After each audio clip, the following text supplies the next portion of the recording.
자, 드디어 대망의 1강 단어 파트부터 출발해 보도록 하겠습니다. 1단원이 단어고 단어가 가장 중요하다고 말씀드렸죠. 집중해서 수업을 들었으면 좋겠습니다. 자, 단어의 첫 번째 소단원은 품사 파트입니다. 자, 그런데 품사 파트를 본격적으로 들어가기 전에 미리 세팅해야 되는 작업이 있어요. 자, 그래서 요 1번, 2번이 본격적인 얘기를 하기 전에 세팅을 하는 부분이라고 생각하면 됩니다. 자, 가장 먼저 언어 단위라는 것에 대해서 보겠습니다. 자, 우리가 문법을 해 나가다 보면 각각의 부분들을 부르는 명칭이 있을 수밖에 없어요. 자, 그것을 언어 단위라고 하는데 문장, 어절, 단어, 형태소 이런 것들이 대표적인 언어 단위입니다. 자, 이 언어 단위는 의미를 기준으로 설정해 볼 수도 있고요. 자, 그리고 소리를 기준으로 설정해 볼 수도 있습니다. 자, 먼저 의미를 기준으로 한 언어 단위는요. 첫째로 문장이 있습니다. 자, 문장은 완결된 내용을 표현하는 최소의 단위로서 언어의 목적이 됩니다. 언어의 목적은 문장을 말하기 위함인데 이 문장에는요. 주어 서술어 구조가 갖춰져 있고요. 자, 그리고 문장 구조를 통해서 분절이 됩니다. 자, 그래서 문장 구조라 함은 느낌표나 마침표 같은 이런 친구들이죠. 따라서 쉽게 우리가 문장을 끊을 수가 있어요. 자, 여기에 써 있는 거는 사슴이 한여름에 흰개미를 잡아먹었다. 한 개의 문장이 써 있죠. 자, 문장보다 작은 단위로 내려가면 어절이라는 단위를 설정할 수가 있어요. 자, 어절은 어렵지 않은 것이 어절, 말이 절단나 있다는 거예요. 자, 절단나 있다는 건 무슨 뜻입니까? 바로 띄어쓰기를 기준으로 분절하면 어절을 쉽게 찾을 수가 있습니다. 자, 그래서 띄어쓰기를 분절하면 되는 거고 사슴이 한여름에 흰개미를 잡아먹었다. 띄어쓰기를 중심으로 4덩이니까 총 4어절이라고 할 수 있습니다. 자, 어절보다 조금 더 세밀하게 분절한 단위를 단어라고 얘기를 하는데요. 단어는 최소의 자립 형식, 즉 자립해서 쓸 수 있는 최소의 단위를 의미합니다. 자, 어절에서 추가적으로 조사라는 친구를 더 분절해주면 됩니다. 조사는 어차피 뒤에 배우기 때문에 지금 모르더라도 크게 신경 쓸 필요는 없고요. 은, 는, 이가, 뿐, 도, 만, 에서, 깨서, 조차, 부터 이런 친구들을 조사라고 하는데 여기에는 사슴, 이, 에, 이 친구들이 조사니까 이 조사를 추가적으로 분절해주면 단어 단위로 분절했다라고 얘기할 수 있는 것입니다. 자, 그 안에는 단어 형성과 형태소 등이 있는데요. 이 친구는 뒷부분에서 추가적으로 배우기 때문에 너무 신경 안 쓰셔도 됩니다. 단어 형성은 한여름이 한과 여름으로 형성되어 있고 흰개미 그리고 잡아먹다 등의 단어가 복합어라는 것을 고려하여 추가적으로 끊어준 것이고요. 자, 가장 세밀하게 의미 단위로 분절하는 것을 형태소라고 하는데 형태소는 의미를 가진 최소한의 단위까지 분절하는 겁니다. 자, 그래서 왜 이렇게 끊어지는지는 지금 단계에서는 그냥 구경만 해주시고 나중에 배우는구나 라고 생각해 주시면 될 것 같습니다. 자, 그리고 음절과 음소라는 말도 있어요. 자, 이것도 여러분들 나중에 음운 파트에서 할 것이기 때문에 너무 심각하게 지금은 보지 않으셔도 됩니다. 그냥 음절이 한 음으로 발음되는 소리의 단위인데 우리말은 1음절이 1글자가 된다. 자, 그래서 대한민국은 사음절이다 이렇게 생각하시면 되고요. 음소의 경우에는 바로 기역, 니은, 디귿, 리을과 같은 자음 모음들로서 자, 이렇게 소리의 가장 작은 단위까지 뜻을 구별해주는 소리의 가장 작은 단위까지 분절하는 것을 음소라고 한다. 자, 그래서 여러분들이 요 파트에서는요. 나머지 용어들은 전부 뒤에 나오는 거니까 여기에서는 여러분들이 어절만 좀 신경 써서 외워주시면 될 것 같아요. 띄어쓰기 단위로 끊는 걸 뭐라고 한다? 어절이라고 한다. 넘어가겠습니다. 제 생각에는 국어 문법에서 가장 중요한 이슈가 이거예요. 한 국어 문법에서 가장 중요한 파트를 꼽아라 라고 꼽으면 저는 이걸 꼽을 거고요. 자, 여러분들이 기본적으로 품사랑 문장 성분을 구분하지 못하면 이후에 나오는 모든 문법 얘기가 의미가 없어집니다. 자, 그래서 이 기본 세팅을 먼저 하고 자, 그리고 어차피 품사랑 문장 성분은 나중에 나오니까 이렇게 다르구나 라고 예고편 정도로 느끼되 상당히 중요하다는 것은 아시면서 수업을 들으셨으면 좋겠습니다. 품사란 단어를 분류하는 기준을 말해요.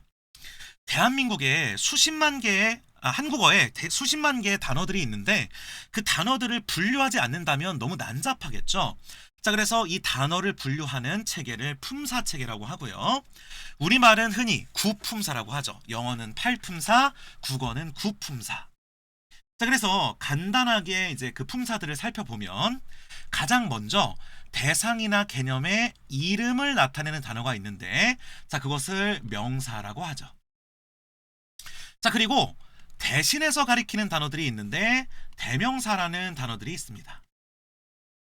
자, 그 다음에 수량이나 순서와 같은 수사, 수를 뜻하는 단어들이 있어요. 자, 그리고 이 친구들을 합쳐가지고 몸체 역할을 한다고 해서 체언이라고 합니다. 자, 그리고 한국어 단어들 중에는요, 어떤 동작을 나타내는 단어들이 있는데 그 단어를 뭐라고 하냐? 동사라고 하죠. 먹다, 보다, 달리다, 그런 단어들이죠.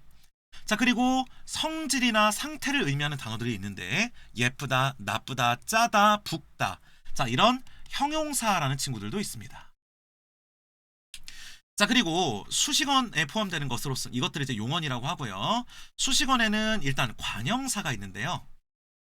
관형사는 주로 체언, 즉 위에서 봤던 요 친구들을 수식하는 역할을 하도록 태어난 애들을 관형사라고 합니다. 새, 헌, 옛, 온갖 같은 단어들이 있어요. 자, 그리고 부사라고 있습니다. 자, 부사는 주로는 용언을 수식하는 기능을 하고요. 자, 그 다음에 관계어로서 아까 얘기한 은, 느, 니가, 을, 늘, 뿐도만 같은 조사가 있고, 마지막으로는 독립적으로 쓰이는 감탄사, 놀람이나 느낌을 표현하는 단어. 자, 이렇게 9개의 품사가 있습니다. 자, 이 품사들은 전부 뭐라고요? 단어를 분류하는 기준이다 라고 얘기를 했어요. 자, 그런데 문장 성분이라는 단위도 있어요. 자, 이 문장 성분은요, 그 문장에서 그 부분이 어떤 역할을 하고 있느냐를 분석하는 것을 문장 성분이라고 합니다. 자, 아까 품사는 9개 있었죠? 문장 성분은 7개 있습니다. 자, 그래서 문장의 주체를 나타내는 부분을 주어라고 얘기하고요.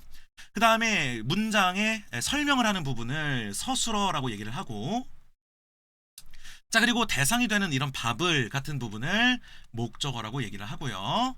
자, 그 다음에 되다, 아니다 앞에서 요구되는 성분을 보어라고 얘기를 하고요. 이 친구들을 주성분이라고 합니다. 다시 말하지만 뒤에 상세히 나오기 때문에 지금은 빠르게 넘어가고 이 차이를 중심으로 보는 게 중요해요. 자, 그리고 다른 체언을 소식하는 부분인 그의 목소리, 자, 뭐야? 관형어라는 부분이 있고요. 자, 다음에 참 아름답다에서 참은 뭐겠습니까? 아름답다라고는 용언을 수식하는 부사어라는 부분이 있고, 마지막으로는 독립어라고 하는 부분이 있습니다. 자, 그러면 대체 품사와 문장 성분이라는 게 어떻게 다를까요? 그냥 단적으로 제가 여러분들한테 하나 질문했을 때 여러분들이 문법을 했다 그러면 대답할 수가 있어야 됩니다. 나중에는 관형사와 관형어는 어떻게 다르고 부사와 부사어는 어떻게 다른가? 자, 제가 이미 여기에서 힌트를 다 드렸어요. 품사의 정의에서 각각이 다 뭘로 끝나고 있냐면 단어로 끝나고 있죠. 그러니까 한마디로 품사는 단어를 분류하는 기준이었습니다. 자, 그런데 문장 성분을 잘 보면 어떠한 부분으로 끝나고 있어요. 이 단어와 부분이라고 하는 것이 품사와 문장 성분을 구분해주는 되게 중요한 차이를 설명해주는 그런 용어들입니다. 자, 차이를 표로 한번 정리를 해보겠습니다. 자, 가장 먼저 품사는 뭐라고요? 품사는 단어를 분류하는 기준을 품사라고 한다.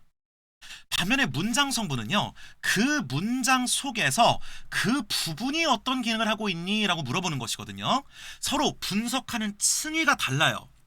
자, 그래서 이 품사 같은 경우에는 단어 분류의 기준을 물어보는 거기 때문에 단어 단위로 분절을 해놓고 품사 구분을 해야 되는 거고요. 이 문장 성분 같은 경우에는 어절, 띄어쓰기 단위로 끊어놓고 분석을 하게 됩니다. 자, 그리고 또 하나, 이 품사는요, 이미 정해져 있어요. 이미 사전에 정해져 있습니다. 자, 예를 들어서 사과라는 단어를 사전에 찾아보면 그 사과가 명사라고 분류되어 있는 거는 불변하는 기준입니다. 사전에 그냥 이미 정해져 있어요. 자, 그런데 사과가 무슨 문장 성분이야? 라고 물어보면 답할 수가 없어요. 왜냐하면 그 사과라는 단어가 그 문장 속에서 어떻게 실현됐는지, 그 구체적인 문장의 실현이 주어져야만 분석이 가능하기 때문에 이 문장 성분은 그 문장을 봐야만 분석이 가능한 거거든요. 자, 제가 조금 더 부연 설명을 드리도록 하겠습니다. 자, 일단 사과라는 걸 봅시다. 자, 이 사과를 먼저 품사의 관점에서 접근해 볼게요.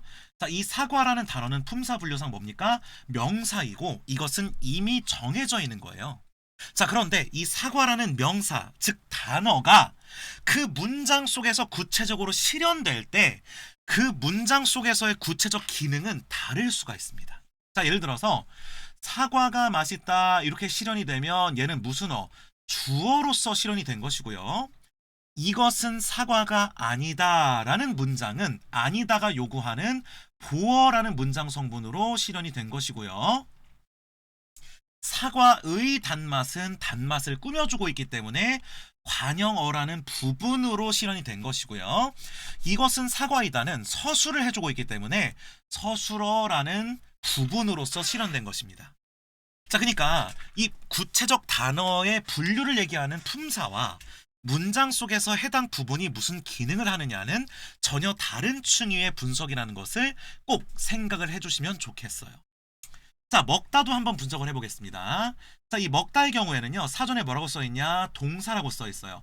이 먹다라는 단어는 사물의 움직임, 사람의 움직임을 뜻하는 동사라고 분류가 됩니다. 자, 그런데 이 먹다가 구체적인 문장 속에서는 다양한 부분으로 실현될 수가 있어요. 나는 밥을 먹었다는 서술어로 실현이 된 거고요. 먹기가 쉽지 않다는 이 먹기라는 동사가 주어로서 실현이 된 겁니다. 자, 참고로 여기서 먹었다, 먹기, 먹는, 먹도록은 전부 먹다가 활용한 것으로서 똑같은 동사거든요. 자, 이 동사 먹다가 먹은으로 형태를 바꾸니까 밥을 꾸미는 관형어라는 부분으로 실현이 되었고요. 먹도록 방치했다, 그러니까 방치했다를 꾸미는 부사어로서 기능하고 있습니다. 자, 그래서 지금 보면 여기서 먹었다, 먹기, 먹는, 먹도록은 전부 다 단어의 관점, 품사의 관점에서는 동사 먹다에 해당되는데 그것이 구체적 실현 양상의 부분들은 다른 기능을 담당하고 있다. 자, 그래서 품사와 문장 성분이 그만큼 다르다는 거. 자, 마지막으로 요 얘기 해보겠습니다. 자, 이걸 보시면요, 새 옷, 만든 옷, 멋진 옷, 나의 옷이라고 되어 있어요. 자, 지금 제가 밑줄 그은 부분들은 전부 다 문장 속에서 어떤 기능을 하고 있어요? 같은 기능을 하고 있습니다. 싹 다 이 부분들의 기능은 옷을 꾸미는 역할을 하고 있어요. 자, 그래서 모두 다 문장 성분상은 뭡니까? 관형어가 되는 거거든요. 왜냐? 문장 속에서 동일한 기능을 하고 있기 때문에. 자, 그런데 얘네들이 동일한 관형어라 하더라도 이 관형어를 구성하고 있는 이 단어들의 출신 성분은 다를 수가 있어요. 그러니까 지금 당장은 몰라도 되지만 이 새는 품사상으로는 관형사고요. 이 새는 관형사로 분류가 되고, 자, 그 다음에 만드는 만들다라는 단어이기 때문에 동사로 분류가 되고, 멋지는 멋지다이기 때문에 형용사로 분류가 되고, 나의는 두 개 단어를 가지고 있어요. 나가 대명사고요. 그 다음에 의가 조사입니다. 그러니까 그만큼 층위가 다르다는 거 이제는 이해할 수 있겠죠? 자, 그리고 여러분들에게 하나만 주의할 점을 말씀드리겠습니다. 자, 그게 어떤 점이냐면요, 이 아까 사과가 맛있다 해서 여러분들이 이 사과가 맛있다라는 문장을 딱 줬을 때 이 문장의 주어가 뭐야? 이렇게 물어보면 사과요 이렇게 답하는 친구들이 있는데 아닙니다. 사과는 한 단어일 뿐이고요. 이 사과가 주어로서 실현될 수 있는 이유는 뒤에 있는 주격조사인 가를 만나서 주어로 실현될 수가 있는 거예요. 제가 아까 뭐라고 했습니까? 이 문장 성분은 어절 단위, 즉 띄어쓰기 단위로 분석을 해야 된다 그랬죠. 자, 그렇기 때문에 사과가 맛있다라는 문장의 주어를 물어보면 사과요가 아니라 사과가, 이 사과가까지가 주어라고 얘기해야 된다는 점을 미리 좀 알아두시면 좋을 것 같습니다. 한번 읽어봐 주시면 좋을 것 같아요. 자, 그래서 마지막으로 얘를 이제 얘기를 해드리면, 멋진 그가 새 옷을 천천히 입었다라는 이 문장에서 품사 단위로 분류를 해본다 그러면 멋지다는 형용사, 그는 대명사, 가가 조사, 새가 관형사, 옷이 명사. 지금 사로 끝나고 왜 사로 쓰고 있어? 명사, 을이 조사, 천천히가 부사, 입었다가 동사가 되는 거예요. 자, 이 품사는 사로 끝나는 단어를 분류하는 친구죠. 자, 반면에 문장 성분은 뭐가 돼요? 멋지는 글을 꾸미고 있기 때문에 관형어.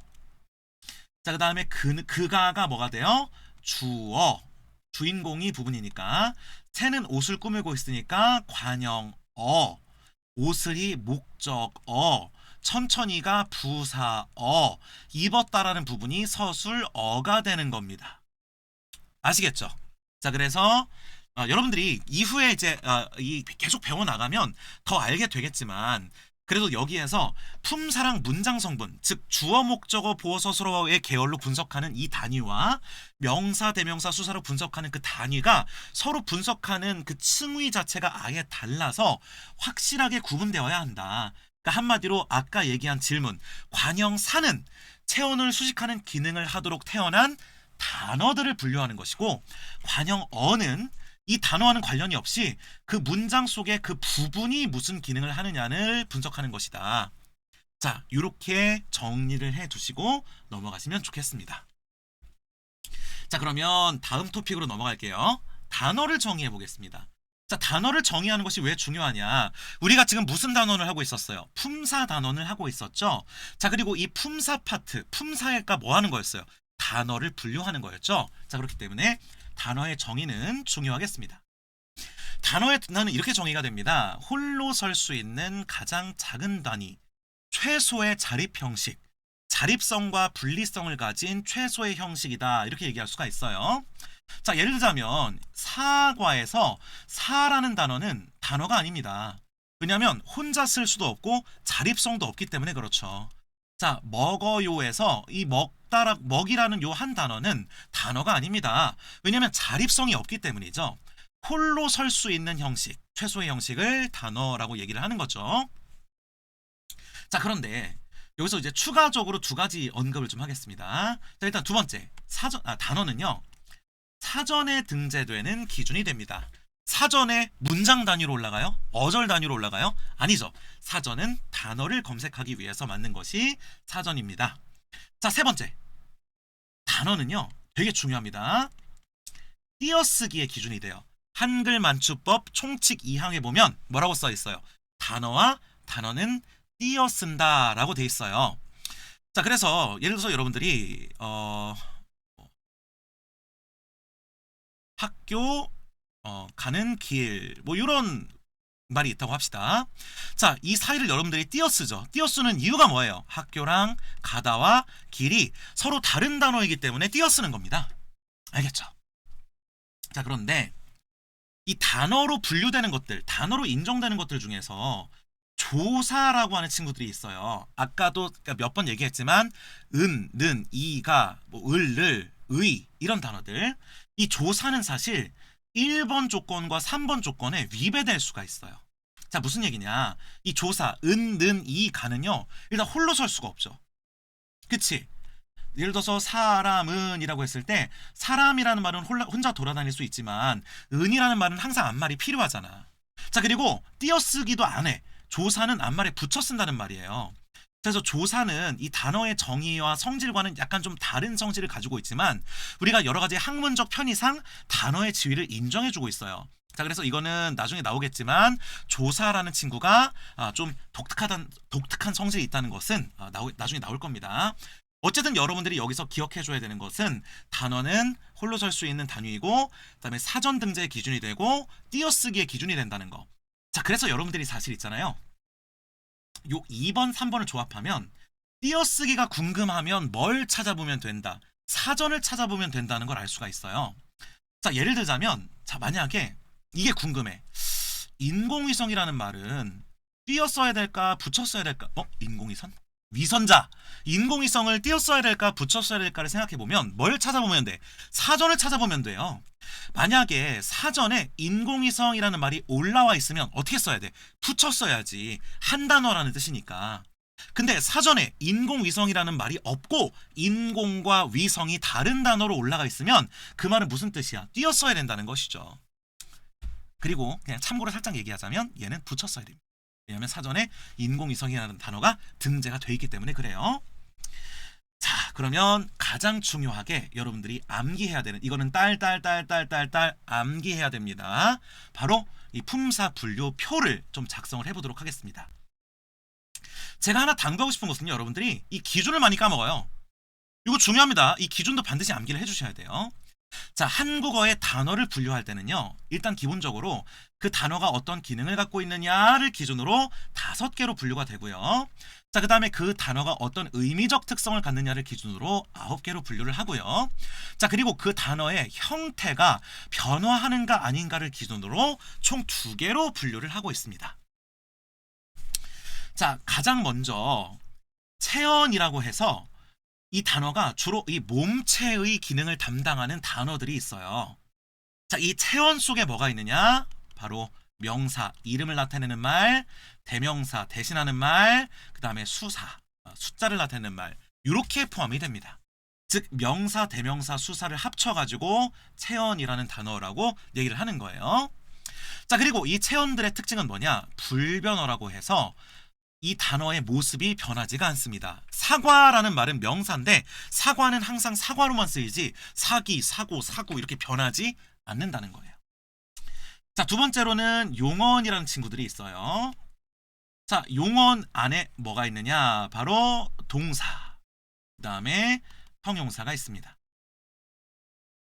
자, 근데 이 동사, 형용사의 특징은 가변어라는 거예요. 자, 가변어란 뭐야? 변화가 있다는 것이겠죠? 먹다라는 단어는 오로지 먹다라는 형태로 고정돼서 쓰이는 것뿐만이 아니라 먹다, 먹고, 먹으니, 먹어서, 먹음으로 등과 같이 가변합니다. 자, 그래서 이 동사, 형용사들은 형태가 변한다는 독특한 특징이 있어요. 넘어가겠습니다. 자, 수식어이라고 해서 무언가를 꾸미는 기능을 하도록 태어난 단어들이 있어요. 자, 이 수식어 안에 뭐가 있느냐? 바로 2가지. 관형사와 부사가 있는데 이 관형사와 부사는 모두 다 수식의 기능을 가지고 태어났습니다. 그리고 얘네들은 다 불변어가 됩니다. 자, 그 다음에 이 단어들 중에서는요, 관계어이라고 분류되는 친구들이 있는데 이 관계어 안에는 뭐가 있어요? 조사가 들어가 있습니다. 자, 조사는 앞말 뒤에 붙어서 문법이나 의미적인 관계를 표현하는 역할을 하기 때문에 관계어이라고 하는 거고요. 자, 이 조사도 역시 불변어에 해당이 됩니다. 자, 그런데 주의할 것이 있어요. 우리말에 정말 수많은 조사들이 있는데 그 수많은 조사 중에서 유일하게 이다라는 조사가 있습니다. 학생이다, 선생이다, 연필이다처럼 이 이다는요, 유일하게 가변어입니다. 조사 중에서. 왜? 이다, 이고, 이니, 이어서, 임으로, 이었다처럼 형태가 변하기 때문에 그래요. 자, 그래서 여러분들이 알아두시면 좋은 게 한국어 단어들 중에서 가변어에 속하는 게 뭐가 있어? 라고 물어보면, 그러니까 한국어 단어 중에 형태가 변하는 애들이 뭐가 있어? 라고 물어보면 동사 전체는 가변어고 형용사 전체도 가변어고 그리고 조사 중에 딱 하나, 이다라는 말 하나만 가변어야, 이렇게 대답할 수 있어야 된다는 것입니다. 자, 마지막으로는 독립언이라는 단어가 있고요. 이 독립언 안에 감탄사가 들어가 있어요. 감탄사 역시 불변어죠. 야호, 이거 변하지 않잖아요. 그러니까 불변어에 포함되는 것입니다. 여러분들이 이 표는 달달달달달 외우셔야 됩니다. 아시겠죠? 자, 그래서 절대로 이 표가 3년 동안 머리에서 잊히는 일이 없도록 하시면 좋겠어요. 자, 그러면 이제 우리가 이제 세부적인 내용을 볼 텐데 어떻게 될 거냐면요, 이렇게 볼 거예요. 가장 먼저 기능에 따른 5개를 볼 겁니다. 요 5개. 자, 그 다음에 이 5개의 기능에 따른 분류를 보면은요, 이제는 의미에 따른 분류로서 총 9개의 품사를 볼 거예요. 요렇게 기본적으로 구성이 될 것이다. 자, 그러면 먼저 써놓고 갈까요? 자, 일단은 기능에 따른 분류 안에 뭐가 있어요? 태연이라는 친구가 있을 거고요. 자, 그 다음에는 뭐야? 용언이 있을 거고, 그리고 디귿으로 가면 수식언이 있을 거고요. 자, 그리고 그 다음에 리을, 바로 관계언, 그 다음에 독립언. 자, 이렇게 5가지 부류의 특징에 대한 얘기를 좀 해보도록 하겠습니다. 자, 가장 먼저 체언할 때 체는요, 모음 체자입니다. 여러분들 신체 할 때 그 체자라고 생각하시면 돼요. 자, 이 체언 안에 뭐가 들어가 있어? 명사의 집합, 대명사의 집합, 수사의 집합을 전부 합치면 전부 체언이 되는 것입니다. 그러니까 사과 뭐야? 체언에 속하는 것이겠죠. 정말 중요한 얘기 하겠습니다. 이 체언의 3가지 특징은 여러분들이 반드시 인지를 하고 있으셔야 되겠어요. 자, 첫째, 체언은요, 무엇의 기능을 하니? 몸체의 기능을 합니다. 자, 여기서 몸체의 기능을 한다는 것은요, 수식의 기능을 하기보다는 수식을 받는 역할을 한다는 거예요. 자, 보겠습니다. 자, 여기서 구름은 체언이거든요. 명사로서 체언이 되는 건데, 딱 봐도 지금 뭐야? 야, 지금 보면 여기서 많이 끼웠다 해서 많이는 몸체가 아니라 이 수식의 기능을 하고 있잖아요. 근데 이 구름은 딱 들어앉아가지고 뭔가 이 몸체에 딱 기능을 하는 것 같죠? 그 다음에 여기 보세요. 친구라는 말 봐봐. 친구를 만났다. 역시 몸체 기능을 하고 있는 것 같고, 오히려 수식을 하는 게 아니라 받고 있어요. 그가 선생님이 되었다. 이것도 역시 문장의 골격을 형성하는 몸체 역할을 하고 있다는 것을 알 수가 있겠죠. 2번째 특성. 체언은 무슨 어다? 불변어이다. 아시겠죠? 그래서 구름, 연필, 그대, 첫째 전부 다 체언들인데 불변, 형태가 변하지 않는다는 걸 볼 수 있어요. 자, 우리가 뭐랑 비교하면 알 수가 있느냐? 먹다라는 거랑 비교해봐. 먹다는 체언이 아니라 용언이죠. 가변어예요. 먹다, 먹고, 먹으니, 먹어서. 하지만 얘들과는 다르게, 이 먹다와는 다르게 체언들은 형태가 고정되어 쓰인다는 것을 알 수가 있겠습니다. 자, 3번째, 뒤에 무엇을 자유롭게 취할 수 있느냐? 뒤에 조사를 자유롭게 데리고 다닐 수 있다는 것도 체언의 가장 중요한 특징 중에 하나입니다. 자, 한번 해볼게요. 사과가 사과를, 사과도 사과만, 그곳이 그곳에, 것이 것을, 것도 것만, 학교가 학교를, 학교에서 학교만, 다 뒤에 붙을 수가 있죠. 비교해봐봐. 여기에 조사 붙여봐요. 먹다가, 먹다도, 먹다를, 응? 예쁜 을, 예쁜만, 온갖이, 온갖을, 오호를, 오호가 이상하죠. 체언들의 가장 큰 특징 중에 하나가 바로 뒤에 조사가 자유롭게 붙어 다닌다는 것입니다. 자, 이 체언의 3가지 특징 지금 머릿속에 되뇌이면서 복습을 하시기 바랍니다. 더 중요한 얘기를 하겠습니다. 바로 이 체언과 문장 성분의 관계에 대한 얘기를 하겠습니다. 자, 이 체언들은요, 조사가 뒤에 붙을 수가 있기 때문에 이 조사의 도움을 받아서 모든 문장 성분으로 다 사용될 수가 있어요. 자, 이게 무슨 얘기냐? 구체적인 어떤 문장들을 보면서 얘기를 해보도록 하겠습니다. 자, 여기서 지금 사과와 사람과 그는 모두 다 뭡니까? 체언들이야. 자, 그리고 지금 이 체언이 뒤에 가, 이 이런 조사들이 붙으니까 지금 이 상황에서 무슨 어로 쓰이고 있는 것 같아요? 이건 알면 좋겠죠? 주어로 쓰이고 있어요. 아, 체언이 주어 자리에 들어갈 수 있구나. 근데 2번째 걸 보세요. 사과를 먹었다. 나를 보았다. 하나를 먹었다. 자, 지금 여기 똑같이 사과, 나, 체언, 나, 하나 같은 체언들이 들어가서 지금 무슨 역할을 하고 있게? 이런 것들을 뭐라 그래? 목적어라고 한다고. 아, 체언은 목적으로 쓰일 수 있구나. 자, 그리고 되다, 아니다가 요구하는 성분인 뭐로도 쓰일 수 있어요? 보어 자리에도 쓰일 수 있어. 자, 그리고 보니까 이다라는 조사랑 결합해 버리니까 지금 뭘로 쓰이고 있어요? 문장의 맨 끝에 오는 서술어로 쓰이고 있단 말이지. 지금 학생, 구름, 농기구의 체언들이 지금 서술어 자리에도 쓰이고 있어요. 자, 심지어는 뒤에 의가 붙으니까 친구의 장난감, 나의 꿈. 그러니까 지금 이 친구랑 나는 체언이지만 뒤에 의가 붙으니까 이 부분은 지금 무슨 기능을 하고 있어? 뒤를 수식하는 관형어라는 부분으로 쓰이고 있는 거예요. 자, 일본에서 왔다. 산으로 간다. 지금 어때? 얘는 가긴 가는데 어디로 가? 산으로 가. 놀긴 놀았는데 누구랑 놀았어? 친구와 놀았어. 뒤를 꾸미고 있으니까 얘는 바로 뭐야? 부사어 자리에도 들어갈 수 있습니다. 그리고 하늘이여, 친구야, 이렇게 부르는 말에 쓰이니까 뭐가 될 수 있어요? 독립어로도 쓰일 수가 있어요. 자, 그래서 이 체언의 경우에는 뒤에 조사를 자유롭게 취할 수 있기 때문에 어떤 조사가 오느냐에 따라서 그 문장 속에서 실현되는 기능, 그 부분적 기능이 달라집니다. 알겠죠? 자, 이것도 꼭 알아주시면 좋아요. 체언은 다양한 기능, 문장 성분으로 쓰일 수 있다. 넘어가겠습니다. 용언 갈게요. 자, 이 용언은요, 이 주로 문장에서 형태를 바꿔가면서 서술의 역할을 주로 담당을 합니다. 자, 용언은 동사와 형용사의 합집합이 용언이라고 얘기할 수 있어요. 자, 용언의 중요한 두 가지 특징 기억하셔야 되겠죠.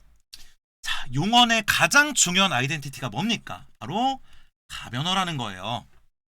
형태가 바뀐다 그랬지.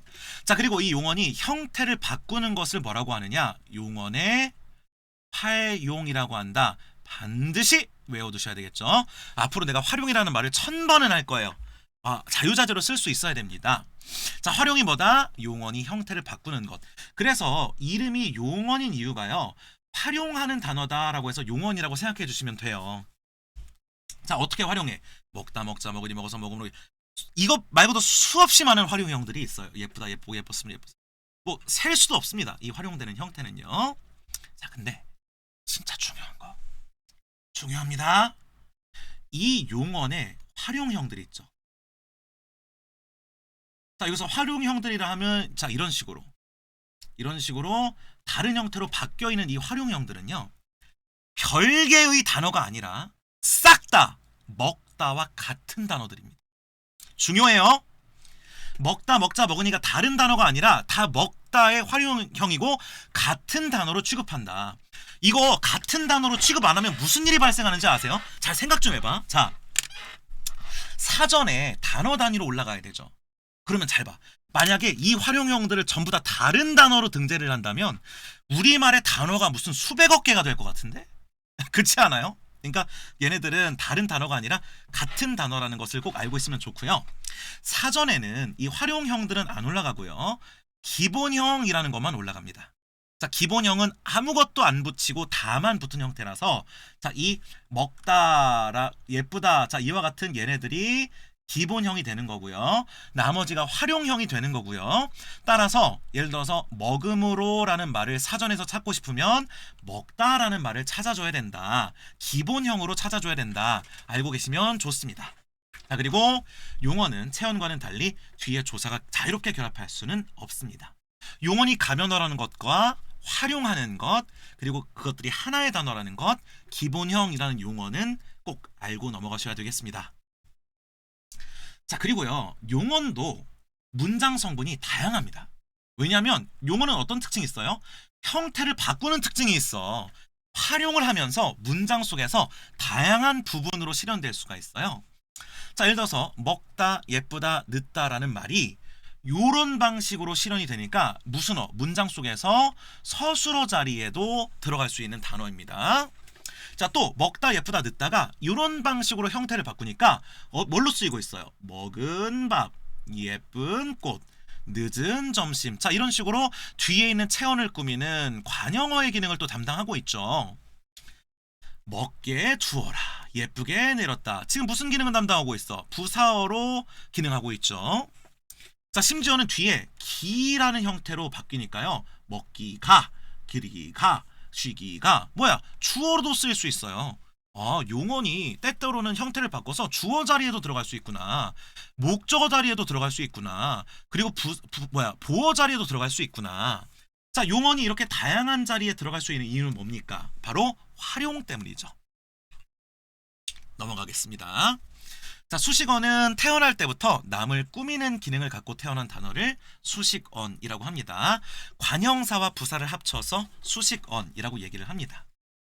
자, 이 수식언의 특징 보겠습니다. 수식어는 무슨 기능이 아니야. 몸체 기능을 하는 것이 아니고 무슨 기능을 해요? 이름에서도 알 수 있듯이 수식의 역할을 한다는 것 알아두셔야 되겠습니다. 자, 그리고 수식어는 뭐예요? 불변어입니다. 자, 지금 여기에 수식어들의 예시가 나와 있는데 안 변하죠. 활짝이라는 말 오로지 이 형태로만 쓰여요. 가변어인 먹다와 비교해보면 그 차이를 쉽게 이해할 수 있을 것입니다. 자, 그리고 수식어는 역시 체언과는 달리 조사가 자유롭게 결합할 수가 없습니다. 아시겠죠? 자, 그러면 자, 마찬가지로 문장 성분 얘기를 좀 해볼게요. 얘들아, 내가 수식은 뭐라 그랬지? 태어날 때부터 수식 기능을 갖고 태어났다 그랬습니다. 자, 그런데 잘 생각해 보세요. 체언이 다양한 부분으로 쓰일 수 있었던 것은 뒤에 조사가 붙을 수 있기 때문이야. 용언이 다양한 문장 성분으로 사용될 수 있었던 것은 형태를 바꿀 수 있기 때문이야. 자, 그런데 이 수식어는 어때요? 조사를 취할 수도 없고 활용할 수도 없어요. 자, 그렇기 때문에 이 수식어들은 문장 속에서도 단일한 기능만을 할 수가 있습니다. 하나의 문장 성분으로만 사용될 수가 있어요. 자, 그게 무슨 말이냐? 자, 지금 여기 새, 온갖, 옛은요 관형사입니다. 단어의 분류상 관형사예요. 자, 그리고 이 관형사가 문장에 실현되니까 이 부분은 다른 기능은 못하고 오로지 무슨 기능만 해요? 뒤를 꾸미는 기능만 할 수 있지, 이 관형사가 주어나 목적어나 서술어 자리에 쓸 수가 없단 말이지. 따라서 관형어는 문장 속에서 오로지 관형어라는 단일한 부분으로만 쓸 수 있고, 자, 부사는 어떻겠습니까? 부사도 역시 다른 자리에는 들어갈 수가 없고 오로지 부사어로만 기능할 수가 있습니다. 자, 그래서 용언과 체언과는 달리 이 수식어들은 단일한 문장 성분으로만 기능할 수 있다는 사실을 꼭 알아두시면 좋겠습니다. 여기서 이제 문법을 처음 배우는 초보자들이 흔히 착각하는 추가적인 얘기를 좀 해보겠습니다. 자, 그게 뭐냐면 관형사와 형용사에 대한 이슈입니다. 여러분들이 영문법을 배운 영향으로 인해서 무조건 명사를 꾸미기만 하면 형용사야. 그러니까 이런 애들 진짜 많아. 새 옷 이러니까 새 뉴를 생각하는 거야. 영어에서 뉴는 형용사니까 새 옷의 새도 형용사다. 이렇게 짓거리는 애들이 있어요. 자, 그런데 분명히 달랐어. 형용사는 가변어고 관형사는 불변어였습니다. 자, 그게 무슨 말이냐? 여러분, 새로운 옷이라는 말을 보세요. 자, 새로운 이 옷을 꾸미고 있기는 하지. 그런데 이 새로운은 가변어야 불변어야? 가변어예요. 새롭다, 새롭고, 새롭게, 새로운. 자, 그러면 이 새로운은 사실 무엇과 같은 단어야? 새롭다라는 가변어랑 이 같은 단어이기 때문에 이 친구는 뭐가 돼요? 가변어인 용언, 즉 형용사가 되고, 당연히 새롭게도 새롭다의 활용형이기 때문에 뭐가 돼야 돼요? 형용사가 돼야 되는 겁니다. 반면에 새 옷을 보세요. 새는 안 변하지. 새라는 말로만 쓰이잖아요. 새 옷, 새 친구, 새 시소 이렇게 안 변하잖아. 자, 이렇게 안 변하면서 오로지 수식의 기능만을 가지고 태어난 친구가 뭐야? 관형사예요. 알겠어? 자, 그래서 여러분들이 이러한 형용사가 활용해서 형태를 바꿔서 뒤를 꾸미는 상태와 애초에 태어날 때부터 불변어로서 뒤를 꾸미는 기능만을 가지고 태어난 친구를 구별할 수가 있어야 된다는 것이죠. 자, 새롭게는 뭐야? 뒤를 꾸미고 있지만 가변어이기 때문에 형용사이고요. 일찍은 어때? 가변어로서 얘를 꾸미고 있는 것이기 때문에 일찍은 뭐가 돼? 부사가 되는 것입니다.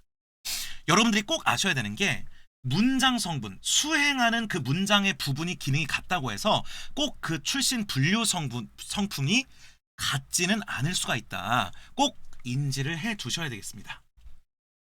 넘어가겠습니다. 관계언 갈게요. 자, 이 관계어는 조사가 포함이 되어 있고요. 여기 조사의 목록들을 예시를 들어놨으니까 여러분들이 한번 읽어보시면 좋을 것 같습니다. 자, 문장 성분에 대한 얘기를 할게요. 자, 이 관계어는 독특하게 혼자서는 어떤 문장 성분을 이룬다고 하기가 어렵습니다. 대신에 앞말에 붙어서 문장 성분을 만들어주는 역할을 해요. 자, 그래서 사과라는 명사 뒤에 가라고 하는 관계언, 조사가 붙으니까 주어가 되고, 사과의는 관형어가 되고, 이것은 사과이다, 서술어가 되고, 사과여 부르는 말은 독립어가 되거든요. 자, 이렇게 관계어는 어떤 특정 문장 성분으로 쓰인다기보다는 앞말과 합쳐져서 특정 문장 성분을 이룰 수 있도록 도와주는 친구다. 이 정도로 생각을 해주시면 좋을 것 같습니다. 자, 마지막으로 독립언 가겠습니다. 자, 이 독립언은 감탄사가 들어가 있고 앗, 와, 오, 야, 이런 단어들이 있습니다. 자, 문장 성분에 대한 얘기를 하겠습니다. 독립어는요, 항상 독립어로만 사용이 됩니다. 자, 그래서 이렇게 감탄사가 오면 이것의 문장 성분은 다른 부분과는 독립적으로 부름이나 놀람이나 느낌을 나타내는 독립어가 됩니다. 자, 그래서 이 감탄사가 쓰이면, 독립어이 쓰이면 그 문장의 기능은 오로지 단일하게 독립어로만 수행될 수가 있다라는 것도 알아두시면 좋겠습니다. 자, 이렇게 해서 의미를 기준으로 분류하는 이 5개, 요 5개의 성질을 봤습니다. 내가 지금 의미라고 얘기했나요? 나 지금 기능이라고 얘기했어야 되는데 잠깐 기억이 안 나는데, 기능을 중심으로 하는 5개의 특징을 봤습니다. 자, 그러면 이제는 의미에 따른 분류 몇 개였어? 바로 9개. 이 9개의 구체적인 특성과 분류도 추가적으로 진행을 해보겠습니다. 가장 먼저 명사를 얘기해 볼 수가 있어요. 자, 명사할 때 명이 무슨 명자야? 바로 이름 명자. 이름을 나타내는 말, 대상이나 사물이나 장소나 개념의 이름을 나타낸다. 자, 여기 하늘, 구름, 병원, 문장, 생각 등등 제가 명사를 예시를 많이 들어놨습니다. 자, 왜 명사인지는 충분히 아실 수 있을 거예요. 명사의 분류를 들어가 볼게요. 자, 일단은 명사는 2가지 정도 얘기하겠습니다. 명사의 분류 기준을 이렇게 2가지 정도 얘기를 할 건데, 이 중에서 첫 번째 건 쉽고 두 번째 게 어려우니까 사실 두 번째 걸 더 열심히 들으셔야 돼요. 자, 가장 첫 번째로는 명사를 보통 명사와 고유 명사로 분류하는 기준이 있습니다. 보통 명사는요, 여러 개가 있는 대상을 보통 명사라고 하고요, 세상에 딱 하나 있는 대상을 가리키는 명사를 고유 명사라고 합니다. 그래서 하나 있다는 건 뭐야? 인명, 지명, 나라 이름, 상호명 등등이 있겠죠. 자, 고유 명사는 유일한 대상을 나타내기 때문에 여러 개, 복수의 수량을 나타내는 표현과 결합하면 어색해지는 특성이 있어요. 잘 보십시오. 책상 2개의 생각들, 사과마다 큰 문제 없지. 이유는 뭐야? 책상, 생각, 사과는 여러 개가 있을 수 있는 보통 명사이기 때문에 그렇습니다. 하지만 백제, 설악산, 광화문은 고유 명사이기 때문에 두 백제, 여러 광화문 이상해지는 거죠. 자, 이 보통 명사랑 고유 명사를 분류하는 거는요, 말 그대로 그냥 의미적으로 그냥 느끼면 돼요. 이거 별다른 그냥 방법이 없어. 이건 알고리즘이 없고요. 그냥 느끼면 됩니다. 여러분들 해보세요. 잠깐 영상 멈춰놓고 9개를 분류해보세요. 3초간 내가 가만히 있다가 시작하겠습니다. 영상 멈추세요. 자, 다 풀어봤나요? 공개하겠습니다. 책상, 보통, 세종대왕, 고유, 우정, 보통, 신라, 고유, 백두산, 고유, 내 이름, 고유, 생각, 보통, 별, 보통, 서울, 고유, 이지, 피지, 귀지. 끝. 넘어갑니다. 2번이 어려우니까 2번을 잘 들으셔야 돼요. 자, 명사를 분류하는 두 번째 기준은요, 그 명사가 홀로 쓸 수 있느냐 홀로 쓸 수 없느냐에 따라서 무슨 명사? 자립명사와 의존 명사로 분류하는 체계가 있습니다. 자, 이 중에서 여러분들이 의존 명사를 꽤 어려워하는 걸로 알고 있어요.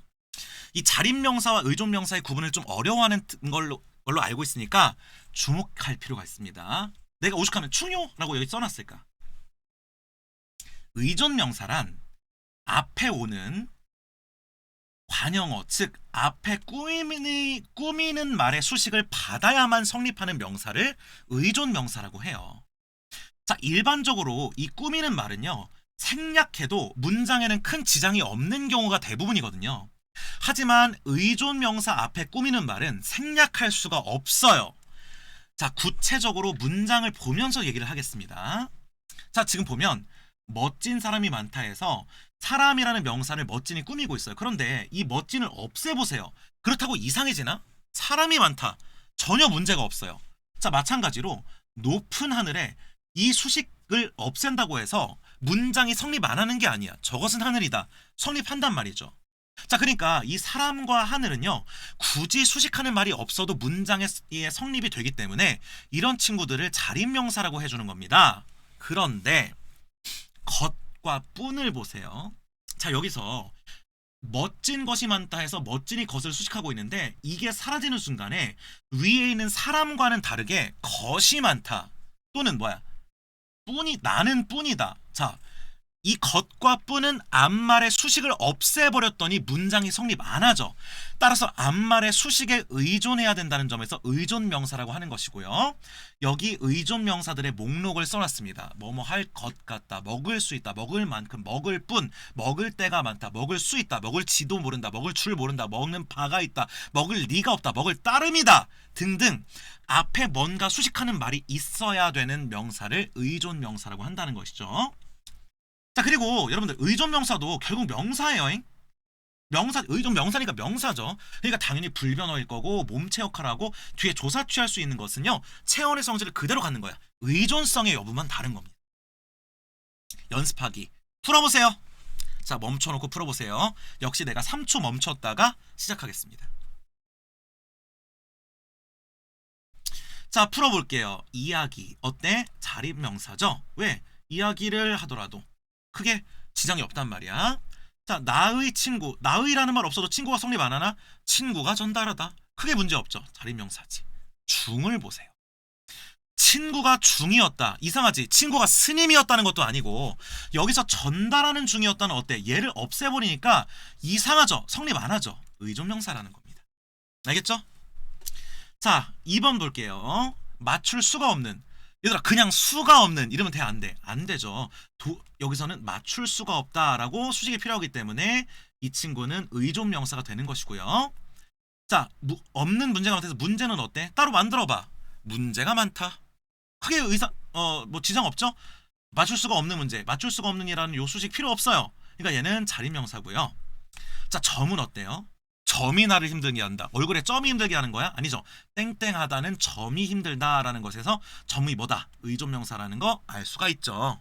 자, 그래서 여러분들이 이 문장을 만들어서 성립하는 거 아닌가, 수식하는 말이 꼭 있어야 되는 자를 살펴보면 자립명사와 의존명사를 구분할 수 있겠다. 이렇게 얘기할 수 있겠습니다. 그런데 굉장히 중요한 얘기를 할게요. 자, 이 의존명사와 조사의 구분이라는 이 이슈는요 정말로 시험에 많이 나옵니다. 여러분들의 문법적 감각과 능력과 공부량을 측정할 수 있는 되게 좋은 부분이고요. 내가 이게 어느 정도로 중요하냐면요, 내가 지금 문법 내신을 진행한 지가 굉장히 오래됐어요. 그래도 제가 국어 수업을 한 지가 꽤 됐으니까. 근데 내가 이 문법 내신을 하면서 이렇게 학생들한테 약속했어요. 의존명사랑 조사랑 구분하는 거 만약에 시험에 안 나오면 새끼손가락 자르겠다. 시험 끝나고 작두 가져와라. 보라, 잘렸니? 안 잘렸죠, 여러분? 그 말은 내가 이게 붙어 있다는 거는 매번 나왔다는 거예요. 내신에서 많이 나오고 특히 수능에서도 많이 나오고 되게 많이 나옵니다. 살펴봅시다. 어떤 이슈냐면요, 이게 참 귀찮게도 의존명사와 앞말에 붙여 쓰는 조사가 동일한 형태를 갖고 있는 경우가 많아요. 이걸 구분하는 이슈가 중요하다 이거죠. 자, 의존명사는요 명사니까 체언의 성질을 갖겠죠. 반면에 조사는 관계연, 앞말이 붙어서 문법이나 의미를 보충해주는 역할을 할 겁니다. 둘째, 의존명사는요 앞말과 띄어쓰겠죠. 왜냐하면 단어와 단어는 띄어써야 되니까 앞에 단어가 있고 뒤에 명사가 오면 띄어써야 될 거예요. 근데 조사는 어떤 특징을 가지고 있어? 조사는 앞말에 붙여 쓴다라고 얘기했으니까 조사는 붙어 있어야 될 겁니다. 자, 그리고 의존명사는요 앞에 뭐가 와야 될까? 의존명사는 반드시 앞에 수식받는 말이 있어야 되니까 앞에 뭔가 수식하는 성분이 와야 되겠죠. 근데 조사는 몸체 결합해야 되는 거니까 앞에 몸체 기능을 할 수 있는 말이 와서 뒤에 바로 결합해서 쓰이겠죠. 자, 그러면 여러분들이 이제 여기까지 딱 들으면 이렇게 얘기할 수가 있어요. 선생님, 이지한데요? 여기 이 사이가 띄어 써져 있으면 의존명사고 붙여 써져 있으면 조사라고 하면 되는 거 아닙니까? 그런데 문제는요, 그게 맞는 얘기거든요. 맞는 얘기인데 학교에서 문제를 낼 때는 어떻게 내느냐, 띄어 쓰고 붙여 써놓고 뭐라고 물어보는 게 아니라 얘를 지금 띄어 써야 되냐 붙여 써야 되냐를 물어본다고. 그러니까 좀 어려울 수 있다는 얘기예요. 자, 구분 기준 똑똑히 들으셔야 됩니다.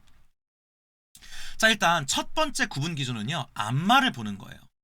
앞말이 수식하는 성분이 오면 당연히 뭐겠어? 의존 명사일 거고요. 앞말이 몸체 성분이 오면 걔는 조사일 거예요. 구분해 봅시다.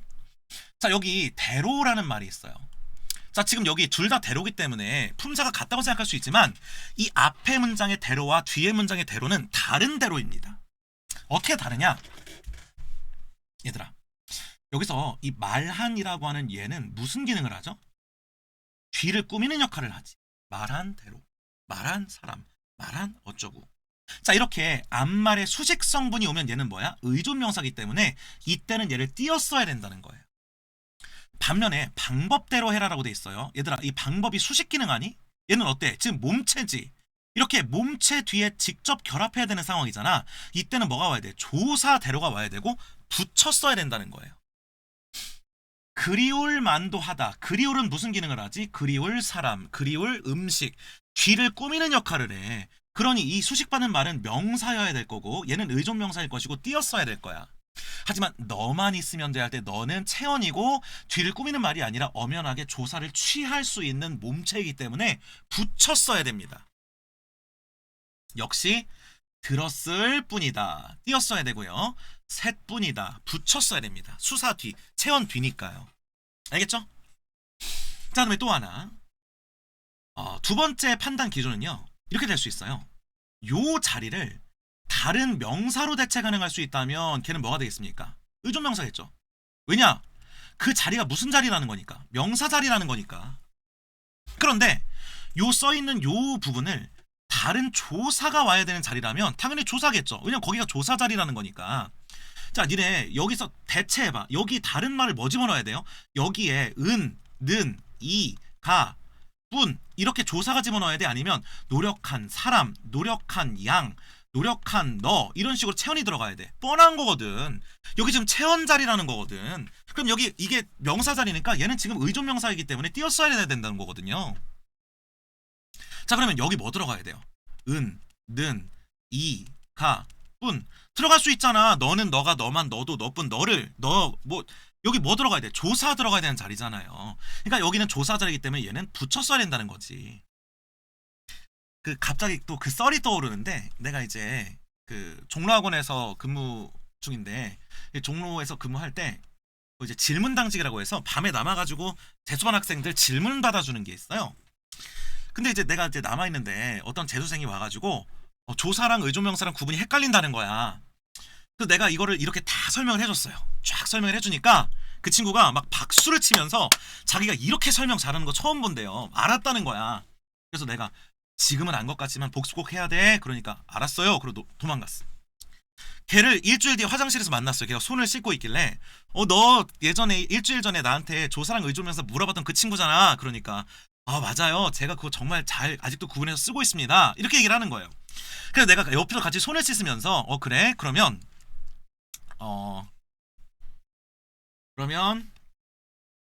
사랑한 만큼을 붙였어야 돼? 띄었어야 돼? 라고 물어보니까 1초의 망설임도 없이 붙였어야 된다는 거야.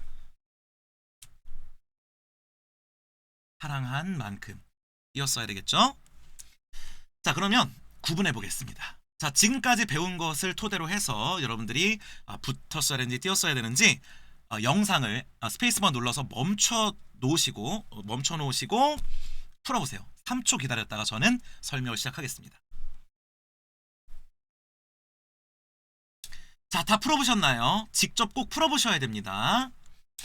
자, 웃을 뿐. 자, 웃을은 무슨 기능을 하지? 뒤를 꾸미는 기능을 해. 웃을 사람, 웃을 뭐 어쩌고. 자, 이 뿐은 어떻게 돼야 돼요? 그러면 띄었어야 되겠죠? 왜? 여기가 어디 자리야? 명사 자리라는 거니까. 자, 너는 집뿐만 아니라, 자, 집은 어때요? 뒤에 바로 결합해서 붙여 써줘야 될 겁니다. 자, 여기가 무슨 자리야? 집도, 집을, 어때? 조사 자리죠. 지나간 것은 지나간 대로 그런 의미가 있죠. 유명한 노래죠?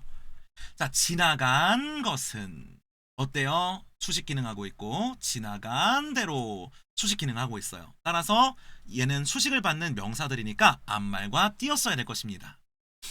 내가 말한 대로 해라. 자, 말한 사람, 말한 어쩌고. 말하는 지금 뒤에 오는 체언을 꾸미는 기능을 하는 중이기 때문에 띄었어야 되겠죠. 자, 웃는 만큼 어때? 웃는 사람, 웃는 얼굴, 웃는 만큼. 여기는 명사 자리고 이 앞에 수식을 받고 있는 엄연한 몸체 기능을 하고 있기 때문에 얘는 띄었어야 될 겁니다. 자, 웃기만큼 어때요? 웃기가 뭔가를 꾸미는 친구가 아니죠. 웃기가, 웃기를, 웃기도, 웃기만, 웃기의 뒤에 조사가 취해질 수 있죠. 따라서 이 친구는 지금 앞에 붙였어야 되는 뭡니까? 조사입니다. 공부밖에 당연히 조사가 되겠고요. 웃을 수밖에. 자, 요거는 약간 설명해 드릴게요. 자, 일단은 이 수가 뭐야? 의존명사죠. 왜냐면 웃을 수 이렇게 된 거니까 그래서 여기를 띄어 쓴 거야. 의존명사. 웃다라는 단어와 수라는 명사는 다른 단어니까 띄어 쓴 거야. 자, 그런데 이 수는 지금 뭐야? 명사잖아. 이 수가 지금 의존 명사잖아. 그럼 이 수는 수식성을 갖는 게 아니라 수식을 받는 친구, 몸체잖아. 그러니까 수 자체가 의존 명사니까 명사 뒤에는 뭐가 와야 돼? 조사가 붙어줘야 되겠죠. 자, 그래서 이 밖에는 뭐가 돼야 돼? 앞에 있는 수라는 명사 뒤에 붙어서 오는 조사가 돼야 되겠죠. 붙였어야 됩니다. 게임만 할 거야? 붙였어야 되고요. 살 만도 하다. 자, 살 것이다. 내가 살 집 어때? 얘가 이렇게 수식하고 있죠? 그럼 얘는 수식을 받는 친구지 몸체지 띄었어야 되겠지. 알겠습니까? 오케이. 자, 그러면 대명사까지만 해보고 잠깐 이제 끊었다가 2강으로 이제 패스를 한번 해보도록 할게요. 자, 일단 대명사는요. 이 대신하는 단어죠. 자, 이 대명사의 대가 뭐야? 대신할 대자기 때문에 대명사라는 이름이 붙는 겁니다.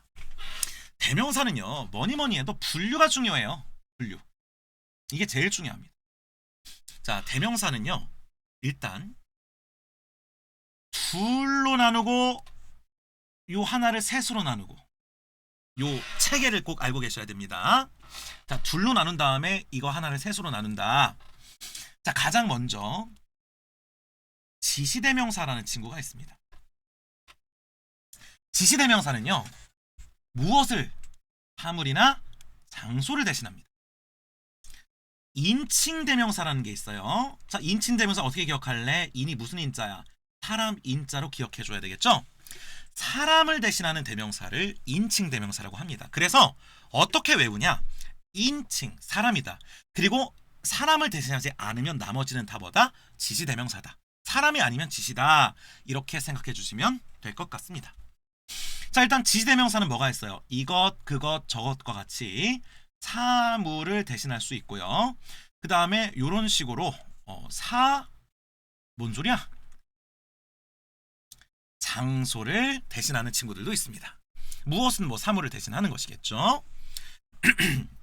자, 그리고 이제 인칭 대명사는요, 다시 셋으로 나뉘는데요. 1인칭 대명사, 2인칭 대명사, 3인칭 대명사 이렇게 있죠. 자, 그런데 여러분들이 이 1인칭, 2인칭, 3인칭을 헷갈려하는 사람들이 있어요. 사실은 1인칭, 2인칭, 3인칭 파악이 잘 안 된다 그러면은 사실 그 문법적인 좀 뭐랄까 기본 재능 같은 게 조금 부족한 거라서 되게 열심히 하셔야 돼요. 그러니까 이거는 그냥 감각적으로 원래는 알 수 있어야 되는 건데, 자, 그래서 각각 정의와 쉽게 기억하는 법도 얘기를 해드리겠습니다. 자, 1인칭은요, 말하는 사람이 자기 자신을 가리키는 거를 말합니다. 자기 자신. 2인칭은 듣는 사람인 상대방, 청자를 지칭하는 거고요. 3인칭은 말하거나 듣는 사람이 아니라 제3자를 가리키는 대명사를 3인칭이라고 합니다. 자, 헷갈리는 사람을 위해서 외우는 법을 가르쳐 드리겠습니다. 자, 잘 보세요. 뭐야? 펜을 흘렸어. 자, 어떻게 외우냐? 1인칭, 2인칭, 3인칭 이렇게 외우는 거야. 1, 2, 3. 말하는 사람 1, 듣는 사람 2, 저 사람 3, 제3자 이렇게 외우면 돼. 1, 2, 3. 빨리 손 지금 해봐. 이렇게 외우면 된단 말이죠. 내가요, 제가요, 우리가요, 저희가요. 어때? 1인칭이잖아요. 너, 너희, 자네, 당신, 그대, 여러분 어때? 2인칭이잖아. 그 다음에 3인칭 어때? 그 사람, 이 사람, 저 사람, 이 사람 어때? 3인칭이잖아요. 이렇게 외우면 된다는 얘기지. 알겠어?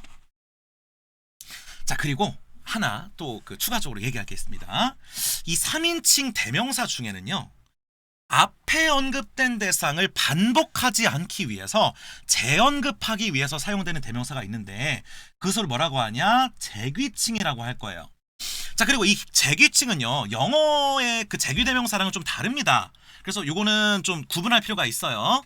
자, 어쨌든 이 국어에서의 재규칙은 뭐다? 앞에 나온 대상을 다시 언급하는 3인칭 대명사이다. 자, 밑에 보겠습니다. 철수는 자기가 미남인 줄 안다라고 돼 있어. 이 자기 이퀄 누구야? 철수죠. 자, 그러면 철수가 미남인 줄 안다라고 반복을 피하기 위한 거잖아요. 자, 이렇게 반복을 피하기 위해서 쓰이는 3인칭 대명사를 재규칭이라고 합니다. 호랑이도 저의 자식은 아낀다. 뭐겠어? 호랑이도 호랑이의 자식은 아낀다니까 역시 3인칭 재귀칭 대명사라고 할 수 있어요. 여러분 구분하셔야 돼요. 이 자기가 2인칭으로 쓰일 때도 있죠. 연인들끼리 자기야, 자기 어때? 자기 하면은 상대잖아. 그러니까 요때는 2인칭이죠. 근데 철수는 자기가 미남인 줄 안다는 잘 봐. 철수야? 아니죠. 철수야? 아니지. 철수는 이거잖아. 그러니까 이 철수는 3인칭이고 그리고 이 자기는 3인칭을 반복하기 위한 거니까 이 자기는 3인칭 대명사예요. 알겠죠? 자, 그 다음에 이 저도 있잖아. 1인칭으로 쓰일 수도 있죠. 저는요 이럴 땐 1인칭이야. 그런데 호랑이도 저의 자식은 아껴 할 때 이 저는 3인칭 재규칭입니다. 알겠죠? 자, 주의. 요거 주의.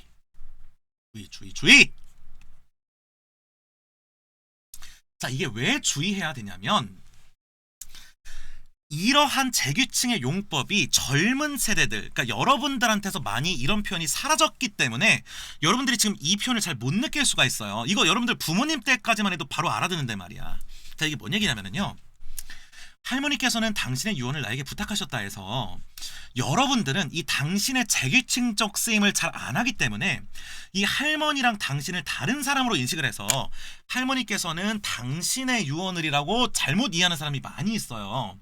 자, 그런데 우리 국어에는 이 당신의 3인칭 재규칭적 용법이 있어서 이때 당신은 누굴 가리키는 겁니까? 할머니 당신을 가리키는 거예요. 그래서 이 반복하는 거니까 재규칭이고, 자, 할아버지께서는 생전에 당신의 책들을, 자, 니들은 이게 좀 어색할 수 있으나 이거 국어에 있는 표현이야. 조금만 나이 드신 분들 이거 많이 써. 이 당신이 누구랑 같은 말? 할아버지랑 같은 사람이라는 거예요. 할아버지께서는 생전에 할아버지의 책들을 소중히 아끼셨다. 알겠지? 이거 이제 좀 썰이 있죠. 여러분 이제 뭐 검색하면 나오겠지만 모 국회의원이 있었습니다. 모 국회의원, 뭐 제가 이름은 얘기를 안 할게요. 그 어떤 국회의원이 20대 국회의원이었어요. 스트리머 출신의 되게 어린 국회의원이 있었어요. 근데 이 국회의원이 다른 당의 상대 국회의원하고 국회에서 서로 얘기를 하다가 이분이 갑자기 막 빡이 쳐가지고 막 고성을 지르면서 상대방을 뭐라고 했던 적이 있어요. 이분은 나이가 되게 어리고 이분은 나이가 많았단 말이야. 근데 나이가 어린데도 막 예의 없다면서 상대를 막 엄청 질책했던 적이 있어요. 근데 이 둘 중에 대화가 뭐가 오갔냐면요. 이런 대화가 오갔어. 요 나이 많은 분이 국회의장 당신이 이런 얘기를 한 거야.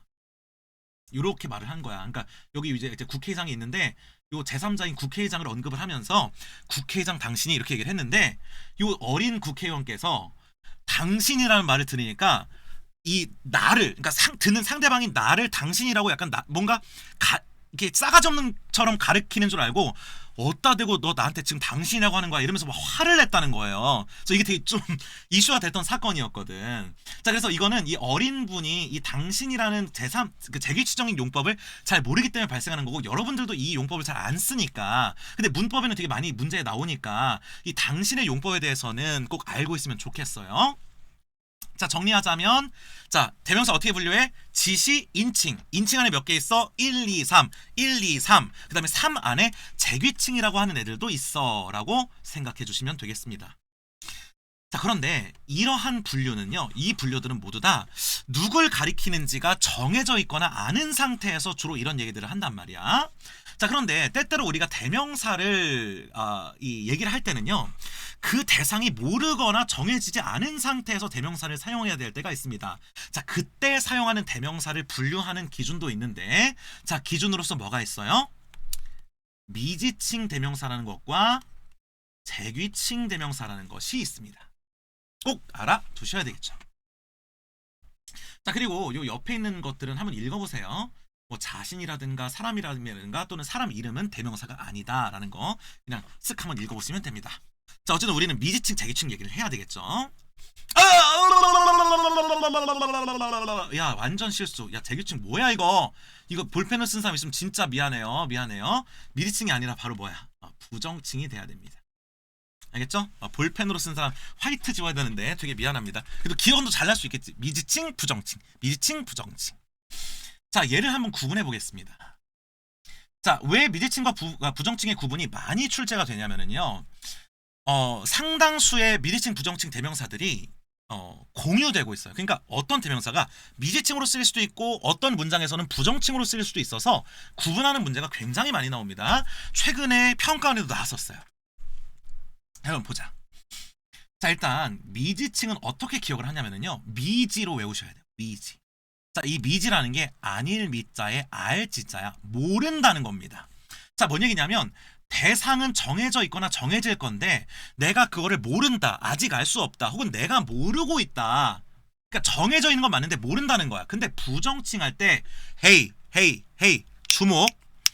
여기서의 부정은요, 아니다, 즉 낫의 부정과는 전혀 다른 거예요. 자, 이때 부정은 낫의 의미의 부정이 아니고요, 부정, 정해지지 않았다라는 뜻의 부정이에요. 그러니까 여기서 대상이 정해지지 않았다는 건 무슨 말이냐면요, 대상이 존재하지 않을 수도 있고 불특정 다수일 수도 있습니다. 알겠죠? 없거나 불특정 다수일 수도 있는 거예요. 자, 문장으로서 한번 얘기를 해볼게요. 자, 들어봐. 이 친구 왔던데 걔 누구야? 얘들아, 이 누구는요, 현실 속에서 그 대상은 정해져 있니, 안 정해져 있니? 정해져 있지. 친구는 정해져 있어요. 근데 내가 그거를 누군지 모르겠다는 거야. 궁금해서 모르겠다고 물어보는 거잖아요. 따라서 미지층이란 말이야. 자, 그런데 문이 열려있네. 누가 왔었나? 자, 여기서 누가 왔었나는요, 누구를 정해놓고 궁금해하는 게 아니라 존재성을 의심하는 거예요. 누가 왔었나? 안 왔었나? 그러니까 이 누구는요, 있을 수도 있고 없을 수도 있어요. 즉 정해져 있지 않아. 존재성이 보장이 안 돼 있어. 이런 경우에는 뭐라고 그래? 부정칭이라고 합니다. 알겠죠? 자, 이 예시를 보자. 자, 지금 똑같이 물어보고 있죠. 근데 잘 봐. 누구를 찾으세요? 경근이 찾아요. 그 말은 누구를 찾느냐? 누군가는 정해져 있는데 찾는 게 누구냐라고 물어보는 거죠. 이때는 뭐야? 미지층이지. 왜냐면 누군가는 정해져 있고 얘를 찾는데 그게 누구냐로 물어보고 있는 거니까요. 그치? 그런데 누구를 찾으세요? 아니요. 그러니까 누구를 찾으세요가 아니라 누구를 찾으세요? 아니요, 찾는 사람 없어요. 할 때 이 누구는 누군가를 찾느냐, 없을 수도 있고 뭔가, 그렇죠. 그러니까 얘는 뭐야? 정해지지 않은 대상이라 부정칭이라는 거예요. 알겠니? 요 구분할 수 있어야 된다는 거예요. 미지층은 현실 속에서 누군가가 있는데 모르는 상태. 부정칭은 그 누군지의 존재성이 보장이 안 돼 있거나 불특정 다수일 수도 있는 상태. 참고로 아무라는 대명사는 오로지 부정칭으로만 사용이 됩니다. 그는 아무에게나 말을 걸었다. 뭐야? 불특정 다수. 그의 고향을 아무도 몰랐다. 뭐 있는 사람이 없는 거죠. 불특정 다수지. 존재하지 않을 수 있는 거지. 그러니까 이 친구들은 전부 다 부정칭이라고 얘기할 수가 있을 거예요. 자, 그러면 일단 대명사의 분류해보고 미지층, 부정층 분류도 해보겠습니다. 그럼 여러분들이 지금 멈춰놓고, 영상을 멈춰놓고 위에 있는 연습하기와 아래에 있는 연습하기를 전부 다 풀어보세요. 전부 다 풀어보세요. 자, 나는 3초 기다렸다가 답을 공개하겠습니다. 자, 1번 보겠습니다. 대명사 어딨어? 당신이 꾸민 일이지. 어때? 당신. 듣는 상대죠. 2인칭. 할머니께서는 당신이 젊었을 때 미인이셨다. 얘들아, 이 용법 뭐라고? 요거 같은 말이다. 무슨 칭? 3인칭이다. 알겠어? 자, 그 다음에 3인칭에서 동시에 무슨 칭도 돼요? 재규칭도 된다. 알겠죠? 그 일은 저희들이 마저 하겠습니다 라고 돼 있어요. 자, 저희들, 저희. 그렇지? 말하는 내가 포함되어 있죠? 그러면 얘는 몇 인칭이 되는 거야? 1인칭이 되는 것이고요. 약간 낮춰 말하죠? 그 다음에 애들이 어려서 아직 저희들밖에 모르대요. 이 저희는 어때? 애들이 어려서 말하는 우리들밖에 모른다는 뜻이 아니라 애들이 어려가지고 아직 지들밖에 모른다. 반복하는 말이죠. 역시 몇 인칭? 3인칭, 재규칭이죠. 얘들아, 왜 3인칭인지 알 수 있어야 되겠죠? 애들이 어려서 지들밖에 모르네. 애들은 누구야? 말하는 사람이야? 애들이야? 듣는 사람 애들이야? 아니지. 애들이 어려서 이렇게 남을 가리키는 거잖아요. 그러니까 3인칭이지. 자, 그는 참으로 좋은 사람이다. 이 그는 어때요? 몇 인칭? 3인칭이 되겠죠. 그는 이 되는. 자, 그와 같은 사실에 깜짝 놀랐다. 자, 이거 뭡니까? 이 그는 인칭이 아니고 지시대명사죠. 왜? 사실을 가리키는 거니까. 여러분들 꼭 기억하셔야 돼요. 이 대명사는요, 물론 이제 약간 낚시가 있었지만 기본적으로 인칭 이전에 둘로 나뉘는 거 뭐가 있었어? 지시로 일단 나눈 다음에 그 다음 인칭으로 가는 거였잖아요. 그래서 6번 같은 경우는 똑같이 그로 써있지만 이 친구는 지시대명사라고 얘기할 수 있어요. 맞죠? 그러니까 항상 사람인지 아닌지도 생각을 해봐야 되는 것이다. 자기야, 아이스크림 먹어봐. 듣는 사람이죠? 2인칭. 준서는 자기의 앞가림도 잘하지 못한다. 어때? 반복하는 말이죠? 그럼 뭐야? 3인칭이고 뭐 재규칭까지 되는 거죠. 참고로 요거는 재규칭 아니죠? 이거는 그냥 3인칭이죠. 왜? 앞말을 반복하는 게 아니니까. 너희의 의견은 마음에 들지 않아. 너희 듣는 사람 몇 인칭? 2인칭이 된다. 그것은 연필이다. 이거 니네 짐작할 수 있어야 되겠죠. 인칭이라고 얘기 못한다. 왜? 연필 사물을 가리키는 무슨 대명사? 지시대명사다. 알겠어? 그것들이 복수하겠다고 협박을 했어. 자, 중요한 거 얘들아, 똑같이 그것이죠. 근데 이때 그것은 뭐야? 3인칭 대명사죠. 인칭 대명사잖아. 그럼 뭐야 이거? 왜 이런 거야? 이 똑같은 그것이라고 하더라도 약간 사람을 비하하는 의미로 그것이. 야, 니네 저것도 생각해봐. 저것도 첫째, 만약에 저것은 컴퓨터다. 자, 이렇게 얘기하면 이 저것은 뭐야? 지시대명사죠. 사물을 가리키는 거니까. 근데 저것들이 나한테 협박했어. 저것 좀 봐. 사람한테 저것 좀 봐라고 하면 어때? 좀 비하적으로 얘기하는 인칭일 수가 있어요. 그러니까 항상 대명사라는 건요, 얘는 몇 인칭이야, 얘는 몇 인칭이야, 얘는 지시야, 이렇게 외워놓는 게 아니라 구체적으로 실현된 문장 속에서 어떻게 실현되었는지 따라서 인칭이나 지시 여부가 다를 수가 있다는 것을 꼭 인식을 해주셔야 됩니다. 우리는 천천히 출발할게. 우리 몇 인칭? 우리는 이렇게 가리켜야 되죠. 1인칭이지. 자, 우리는 항상 누구를 포함하고 있어요? 말하는 사람을 포함하고 있잖아. 우리는 말하는 사람을 포함하고 있으니까 1인칭이고요. 말하는 사람을 포함한 1인칭 복수, 여러 사람을 가리키는 대명사죠. 자, 마지막 우리 집에 언제 올래? 라고 되어 있는데, 물론 이 우리는요, 분석하는 학자에 따라서는 이것이 사람을 대신하는 말이 아니라 그냥 친밀감을 나타내는 우리 집이라고 하는 뭐 다른 용법으로 쓴다라고 얘기할 수도 있겠지만, 학교 용법 수준에서는 우리의 집에 언제 올래? 그냥 이제 말하는 뭐 우리를 가리킨다고 해서 편의상 이제 1인칭 대명사로 처리를 하겠습니다. 뭐 13번 같은 요런 용법 보면은 니네 검색해보면 나와요. 우리 마누라 논쟁이라고 해가지고 우리라고 하는 게 되게 논란이 많은 말이거든요. 아니, 우리 마누라라는 게 왜 가능하냐고. 그 표현 자체가. 우리라는 말이 좀 복잡 다단한 말인데 그냥 학교용법 수준에서 우리는 1인칭 대명사로 그냥 처리를 해주시면 큰 문제는 없을 것 같습니다. 자, 연습하기 내려갑시다. 자, 미지칭 부정칭 구분하는 거죠. 한번 해보겠습니다. 지민이는 누구를 만나더라도 반갑게 대한다. 이 누구는요, 정해져 있다기보다는 불특정 다수죠. 그러니 부정칭이 돼야 되겠죠. 아까 너랑 통화한 사람이 누구지? 정해져 있는데 모른다. 무슨 칭? 미지칭이 되는 거죠. 누가 이겼지? 이긴 사람은 존재하고 정해져 있겠지. 이 사람이 지금 모르는 상태죠. 미지칭입니다. 누구든지 자기 자식은 귀여워한다. 어때? 누구든지 불특정 다수일 수가 있죠. 정해진 특정이 안 돼 있으니까 역시 부정칭입니다. 왜 울어? 누구한테 맞기라도 했니? 라고 돼 있어. 누구한테 맞았니? 그러니까 맞은 게 확실한 상황에서 누구한테 맞았어? 이렇게 얘기하는 건 미지칭이겠지만, 누구한테 맞기라도 했냐는 얘기는 맞지 않았을 수도 있고 누구가 존재하지 않을 수도 있다는 것이잖아요. 그러니까 부정칭이라고 얘기할 수 있습니다. 당신은 누구시길래 이렇게, 이 노래 알아요? 내 마음 깊은 거기에 찾아와. 송창식 선생님의 되게 오래된 노래인데 들어보세요. 좋은 노래입니다. 당신은 누구십니까? 어때? 당신으로 정해져 있는데 모르겠다. 바로 미지칭이죠. 사는 곳이 어디냐? 사는 곳이 있겠죠. 모르겠다는 거지. 그러니까 미지칭에 해당되는 거고요. 어디로든 떠나고 싶다. 어디. 바로 뭐야? 부정칭. 어디로든이니까 꼭 정해져 있지 않죠. 내가 얼마나 슬픈지는 아무도 모른다. 아무는 항상 뭘로 사용됩니까? 부정칭으로 사용됩니다. 자, 10번 주목. 이 문장은요, 어떻게 읽느냐, 어떻게 읽느냐에 따라 둘 다 될 수가 있어요. 내 말을 잘 들어보세요. 이 10번을 이해할 수 있으면 완벽하게 이해를 한 겁니다. 잘 들어. 누가 왔어? 이러면 미지칭입니다.